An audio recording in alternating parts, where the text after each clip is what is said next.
Finally, the opportune time came. On his birthday, Herod gave a banquet for his high officials and military commanders and the leading men of Galilee. When the daughter of Herodias came in and danced, she pleased Herod and his dinner guests. The king said to the girl, "Ask me for anything you want, and I'll give it to you." And he promised her with an oath, "Whatever you ask, I will give you, up to half my kingdom." She went out and said to her mother, "What shall I ask for?" "The head of John the Baptist," she answered. At once the girl hurried into the king with the request, "I want you to give me right now the head of John the Baptist on a platter." The king was greatly distressed, but because of his oaths and his dinner guests, he did not want to refuse her, so he immediately sent an executioner with orders to bring John's head. The man went, beheaded John in the prison, and brought back his head on a platter. He presented it to the girl, and she gave it to her mother. On hearing of this, John's disciples came and took his body and laid it in a tomb. The apostles gathered around Jesus and reported to him all they had done and taught. Then, because so many people were coming and going that they did not even have a chance to eat, he said to them, "Come with me by yourselves to a quiet place and get some rest." So they went away by themselves in a boat to a solitary place. But many who saw them leaving recognized them and ran on foot from all the towns and got there ahead of them. When Jesus landed and saw a large crowd, he had compassion on them, because they were like sheep without a shepherd. So he began teaching them many things. By this time it was late in the day, so his disciples came to him. "This is a remote place," they said, "and it's already very late. Send the people away so they can go to the surrounding countryside and villages and buy themselves something to eat." But he answered, "You give them something to eat." May God add his blessing to this word. Please be seated.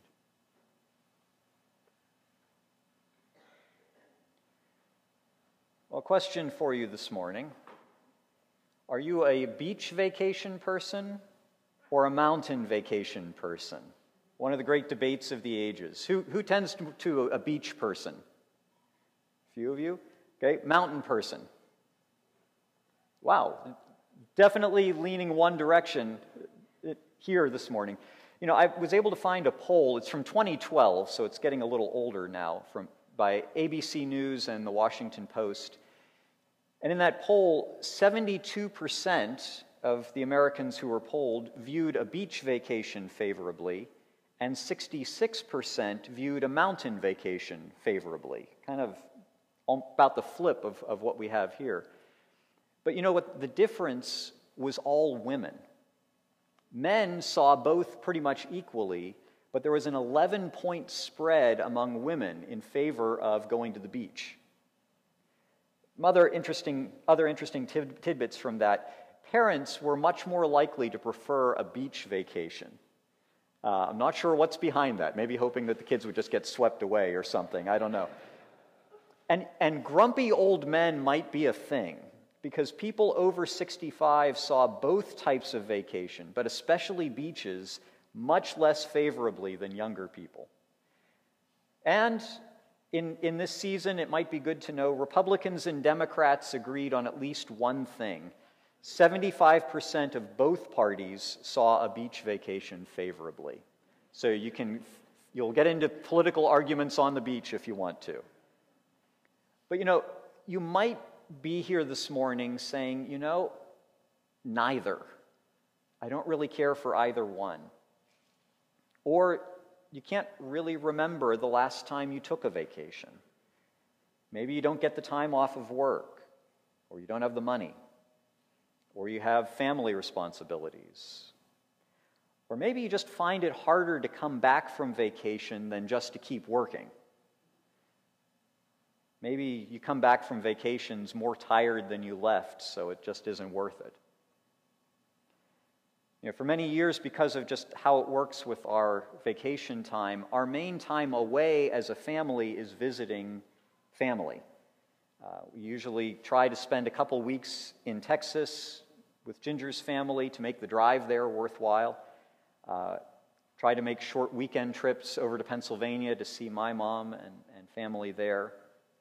Do try to get away and do some scout campouts with the kids when I can. But, our neighbors a few doors down, they do the exotic vacations. A year or two ago, they went to Alaska. Just a few weeks ago, they came back from the Grand Canyon.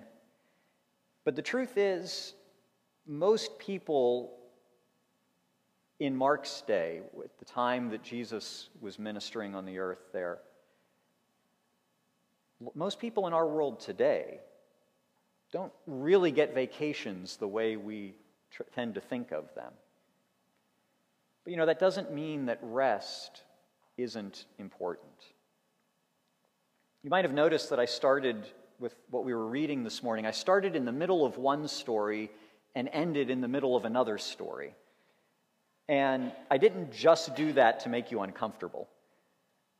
The second story here, starting with Mark 6, verse 30, what do we know this story as? Yeah, the feeding of the 5,000.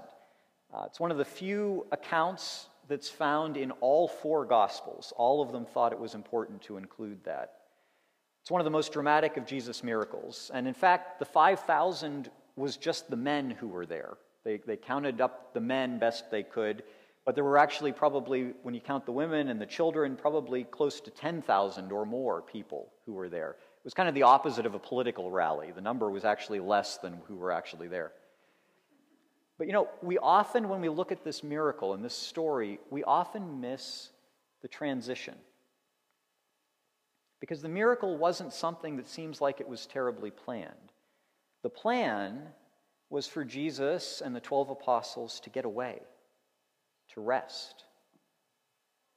The miracle happened on the way. It was, if anything, it was a distraction from their purpose. Really, that crowd ruined their vacation. But this account, I think, tells us some things from Jesus about the way that he saw rest. I think there's a lesson here for all of us, whether you're a beach person or a mountain person, whether you're a vacation skeptic or you feel like your vacation denied. I'd like us to look at what Jesus has to say here about why we should rest, how we should rest, and what we should do when rest is interrupted. So first, why we should rest. And some of us, and I'll put myself in this camp, if we're really honest, we find it hard to rest. I like to be active. I hate just sitting around. I feel like I'm wasting time.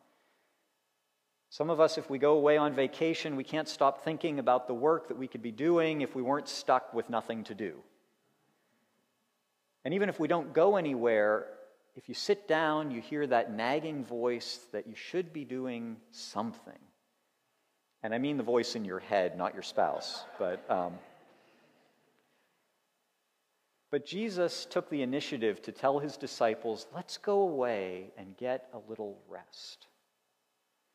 And I think we can see several reasons that they were looking for rest at that time. And I think, while it's maybe not an exhaustive list, I think those apply to us as well. The first one that we see, and the reason I started with the story in the middle of the story that I did, is grief.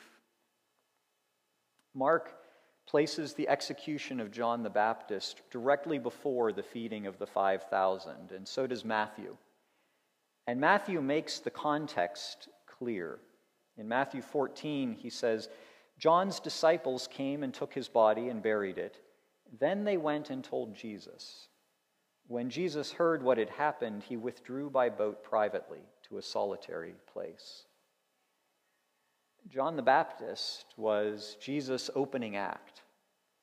He was the one who went before him, preparing the way for the start of Jesus' own ministry. He had baptized Jesus. And despite John's own doubts, Jesus had just lost one of the few people who understood him. Maybe you felt that. And even more than that, John was family. John's mother, Elizabeth, and Jesus' mother, Mary, were relatives. So John's death, especially under such dark and senseless circumstances, that would have been a hard blow. So Jesus shows us that we need to take time for rest when we're facing grief. Like Jesus at this point, it may be the grief that follows a death. But there are other kinds of grief. The loss of a job, medical diagnosis, a broken relationship, a move that brings an ending as much as a beginning. And when we're facing grief, Jesus reminds us that it's not healthy to just push through like nothing ever happened. It's important that we take a moment to rest, to begin that healing process. We also see that Jesus put an emphasis on rest for reflection. Right around the time that Jesus was learning about John's death, his apostles returned from a missions trip. He had sent them out to villages throughout Galilee, teaching about the kingdom of God. They were healing the sick. And they came back to Jesus eager to share what they had done, to review what they had taught. And Jesus knew that it's important for us to take a break from our routine, to reflect on the completed projects that God has given us to do. We need to take time to celebrate what God has done and to review what we did well, how we could do better in the future. God built festivals into Israel's religious calendar when the people were to take a break from ordinary work, to come together and to reflect on what God had done. And that rhythm is part of agricultural life. I see that right here as I'm here at the campus, and I see Jay next door working throughout the year, different phases of farming, the sowing, tending, harvest that builds to a time of celebration and reflection, preparing for the next season, deciding what to change. This crop's going to be soy next year instead of corn. What needs fixing? There's some of that rhythm within education still, end of a semester, the beginning of a new academic year. But much of our modern work has just become a steady press of time. One task just flowing into the next. It gallops onward, never ending. And we lose track of that rhythm of work and reflective rest that life is supposed to have. We also see that Jesus took his disciples away because they needed to recharge. That's been especially meaningful this week as we've tried to budget, okay, when are we going to be someplace with electricity that we can charge our phones and other things? But Jesus took the disciples away. They were so pressed by the crowds that they didn't even have time to eat. Have you ever been that busy before? I think I have been. God does call his people to fast occasionally, to focus on him. But being so busy that you don't have time to eat, that's not that. That's something else entirely. Sometimes we do need to make sacrifices. Sometimes God calls us to skip a meal to help someone or to intentionally pray. Sometimes we're called to stay up late to be a listening ear for a friend. But those are to be intermittent things, not ongoing. When things, even good things, even ministry things, get that busy, Jesus shows us that we need to take time to rest so that we can recharge. Jesus was fully God, but fully man as well. He got tired. He got hungry and thirsty. And he knows that we need food and rest. With apologies to a whole lot of people, you're not holy when you're hangry. Remember Elijah. He was on the run because Queen Jezebel wanted to kill him. He was worn out and he was so despondent that he asked to die. Now, he had just stood up to 400 prophets of Baal. He'd seen fire come down from heaven in response to his prayer. The people had called out, "The Lord, he is God." And Elijah had put all those false prophets to death single-handedly Why was he so fearful? But God didn't yell at him for not trusting enough. Instead, God provided a large bush in the desert so Elijah could sleep. He sent an angel with food and water. As I've heard Pastor Jeff say a number of times, never underestimate the benefit of a snack and a nap. And God allowed Elijah to run to Mount Sinai because God knew he needed some time away. We're not holy when we're hangry. Sometimes we need time to recharge. But Jesus doesn't just show us why we should rest. Left to ourselves, often we don't choose the best way to rest. So Jesus also shows us here some examples of how we should seek his rest. And it's a little different from the world's rest. One of these, how we should rest, is leave the crowd. Jesus tells the disciples, come with me by yourselves to a quiet place. Now, he doesn't mean let's go with that guy from the office and fight the aliens. The same term that he uses for a quiet place is translated a solitary place in the very next verse. In the Greek, it's eremos, which is often translated wilderness. That doesn't so much refer to a place that's dry and barren as a place that's unpopulated, uncultivated, a place without people. Now, some of us are introverts, and so we really resonate with this. A few years ago, social distancing was like winning the jackpot. But others of us are extroverts. To get energy, you recharge by being around other people. But the crowd here was different. It wasn't an energizing thing. The crowd represented all of the demands, all of the stresses that Jesus and the disciples were facing, and they needed to get away. For us, this can mean taking a vacation, but it doesn't have to mean going far away. Jesus and the disciples here may have only gone about 3 or 4 miles along the coast of the lake. We can go to a park or walk along the lake that happens to be just down the road. Go for a drive into the country, or even just take some time to stay home. But we can still have the crowd right in our homes, right in our pocket. Leaving the crowd might mean turning this thing off. Turn off the notifications for your social media feeds. Shut off the news alerts.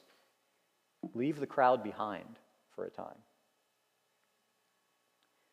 But don't isolate yourself. There's a term that's become very popular in the past few years, and it's something I admit that I react against, and that's self-care.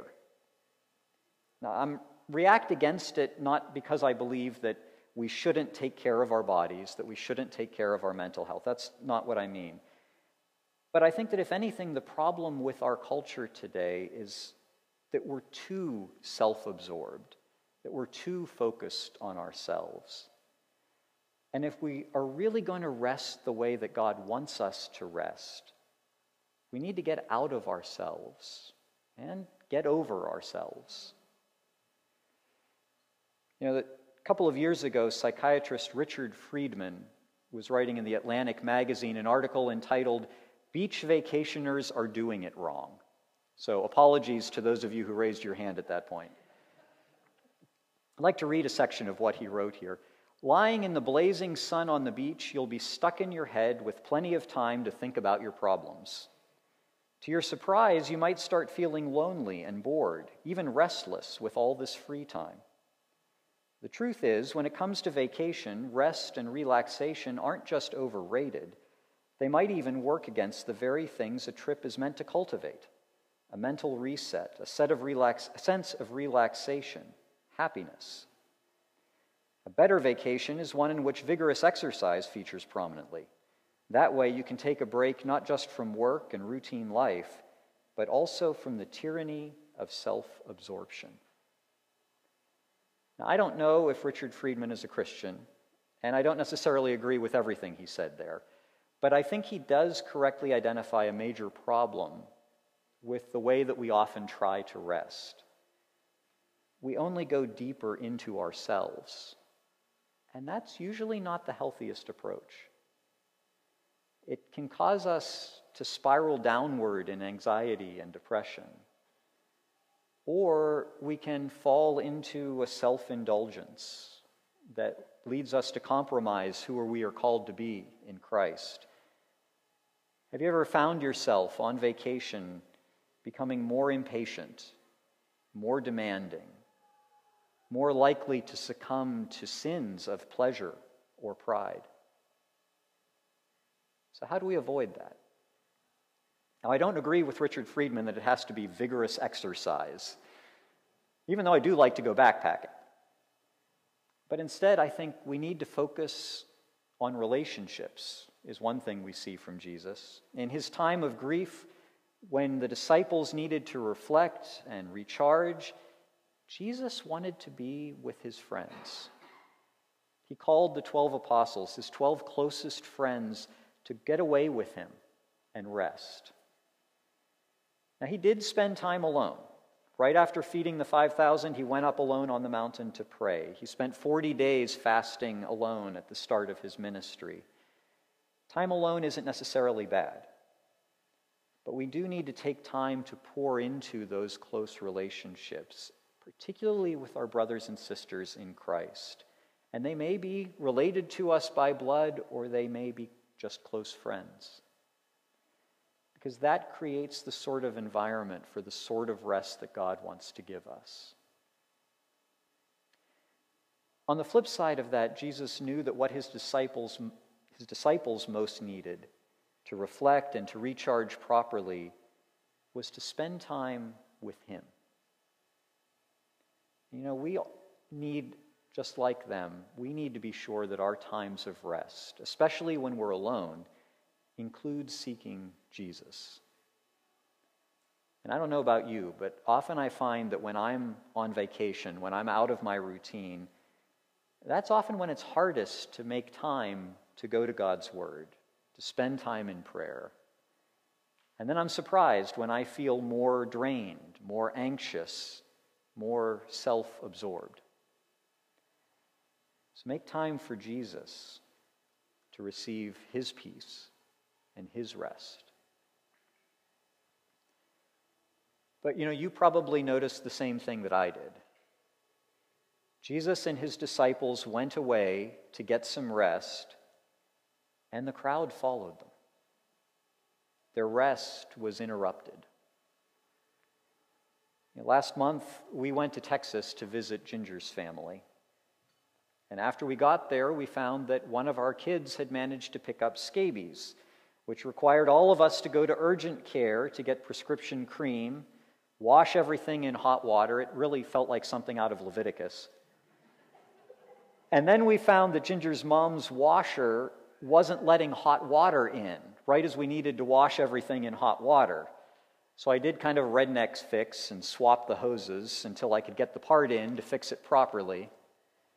And then a switch on the dryer broke, so I had to fix that. The dishwasher was hitting the counter and wouldn't close, so I adjusted it downward. The fridge was leaking water, so I cleaned out some ice and a lot of dust. Ginger's mom's car had an issue, so I fixed that. The smoke alarm batteries went out, so I changed them. The drain clogged. We called a plumber. And all this while, Ginger was helping to schedule medical appointments for her dad. She and her parents and her brother were taking care of legal and financial things that they needed to. We weren't really expecting that trip to be a vacation, but any rest we were expecting was definitely interrupted. And I'm sure all of you have experienced that sort of thing. So what do we do? How should we respond when we need rest, but it's been interrupted? Well, Jesus shows us something remarkable. He didn't get angry. He didn't rebuke the crowd. Instead, we're told he had compassion on them because they were like sheep without a shepherd. So he taught them. The other Gospels tell us that he healed the sick among them. He talked once about healing by saying that he felt power go out from him. So I have to think that there was a draining aspect to his teaching and to his healing, especially when he was already tired and grieving. But he had compassion. In the same way, he wants us to have compassion, even on those who caused the interruption or on others who were affected by it. We need to be careful to move past that initial flash of anger or self-pity.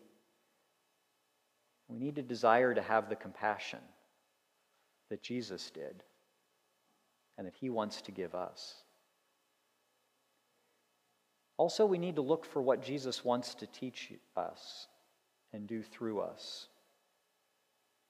The disciples realized that their interruption had an interruption. Their problem had a problem.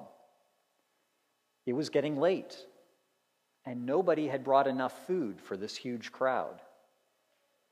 They suggested to Jesus, send them off to buy food, but none of the villages around would have had enough bread for a crowd of that size, especially not at that time of day.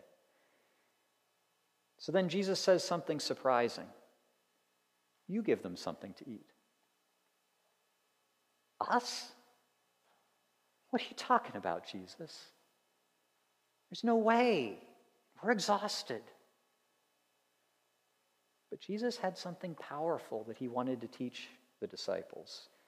He wanted to do a powerful work through them as they passed out 5 small loaves of bread, 2 fish, to a crowd of nearly 10,000 people.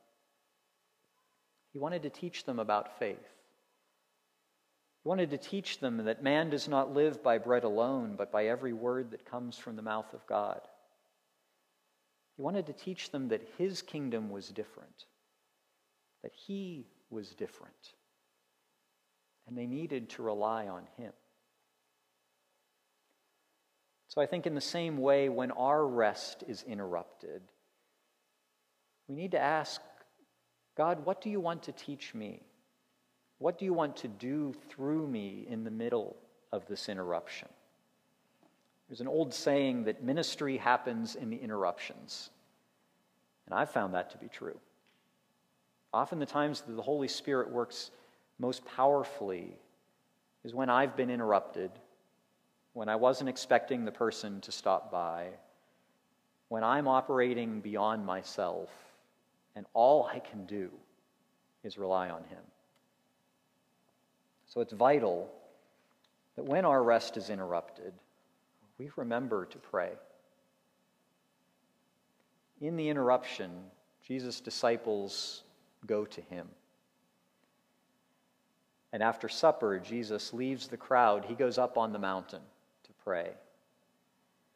So how much more do we need to go to God when we face interruptions, when things don't go the way that we planned? I think sometimes God allows those interruptions just for that reason, because he wants us to draw closer to him and to rely on him more. There's one more thing as we looked further in the story, and that's take Jesus into the boat. As Jesus went up that mountain, he sent the disciples across the lake in the boat, and they didn't do what he was doing. They didn't take time to pray. And in fact, Mark tells us that their hearts were hardened, maybe because of the interruption and their tiredness and everything that had been going on. And then a wind came up, and they were struggling. I have to imagine they were saying, aren't we ever going to get any rest? And why did Jesus send us out on the lake alone? They were having such trouble rowing against the wind that hours later, they were still close enough that Jesus could see them from the mountain. They'd gone that short a distance. But then, Mark tells us, beginning with verse 48 in chapter 6, "Shortly before dawn, Jesus went out to them, walking on the lake. He was about to pass by them, but when they saw him walking on the lake, they thought he was a ghost. They cried out because they all saw him and were terrified. Immediately he spoke to them and said, 'Take courage, it is I. Don't be afraid.' Then he climbed into the boat with them, and the wind died down." Jesus came to them, walking on the water. And of course, they were terrified. I would be too. See somebody walking across the lake through the waves. But what did he say to them? "It is I." Literally, the Greek is very much like Spanish in this regard, because what Jesus says literally is, "I am." The name that was given to Moses at the burning bush. Jesus was continuing to show them and to tell them who he really was. I am. Don't be afraid. Jesus got into the boat with them, and the wind died down, and finally, they had rest.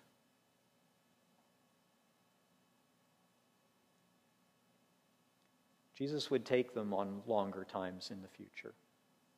They would spend some time around Sidon and near Caesarea Philippi. But right at that moment, in the middle of the interruptions, they had rest because they took Jesus into the boat. So today, do you need to hear Jesus' reminder that it's okay to get a little rest? Do you need his example of seeking his rest instead of that tyranny of self-absorption? Or today, are you feeling interrupted? Are you finding it hard to rest? Look for his compassion. Look for what he wants to teach you, what he wants to do through you. Pray, pray, pray. And take Jesus into your boat. Find rest for your soul.